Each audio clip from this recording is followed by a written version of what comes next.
L'idée de ce spectacle m'est venue avec Bastien Salaberry qui fait la création de lumière. On voulait monter Peter Pan par rapport au cloître en fait. On cherchait vraiment une idée de spectacle qui pouvait s'adapter parfaitement à ce lieu. Il nous semblait que Peter Pan était approprié parce que justement il fallait pouvoir jouer sur les hauteurs. Il nous fallait un lieu immense. Après, ça a été pour nous un réel amusement de chercher comment faire vivre ce cloître à 300% au niveau de la mise en scène.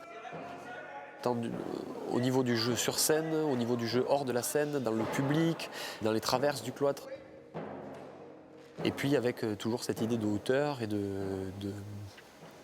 personnages comme ça, très sautillants, très libres. Et donc ce lieu nous semblait convenir parfaitement au spectacle.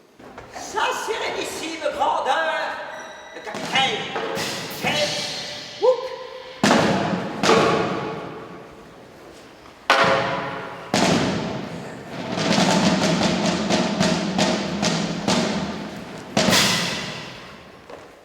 J'ai commencé par écrire un synopsis de mes souvenirs de Peter Pan. De là, j'ai sorti un premier scénario. Donc j'ai essayé un petit peu comme ça de chercher ce qui avait été fait, de voir les histoires et comment je pouvais agrémenter la mienne avec tout ce qui m'avait enrichi dans ces écrits.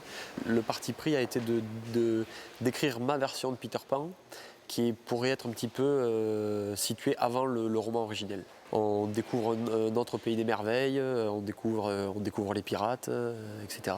Et c'est un petit peu comment Peter est devenu Peter Pan. Et au fur et à mesure du spectacle, petit à petit, je me rapproche de l'histoire traditionnelle en dévoilant voilà, un nouveau personnage qui arrive que tout le monde connaît ou quelques petits détails par-ci par-là dans le spectacle qui font qu'on se dit ça. C'est le Peter Pan qu'on connaît, et tout ça inséré dans un univers qui nous est propre et qu'on a construit de toutes pièces.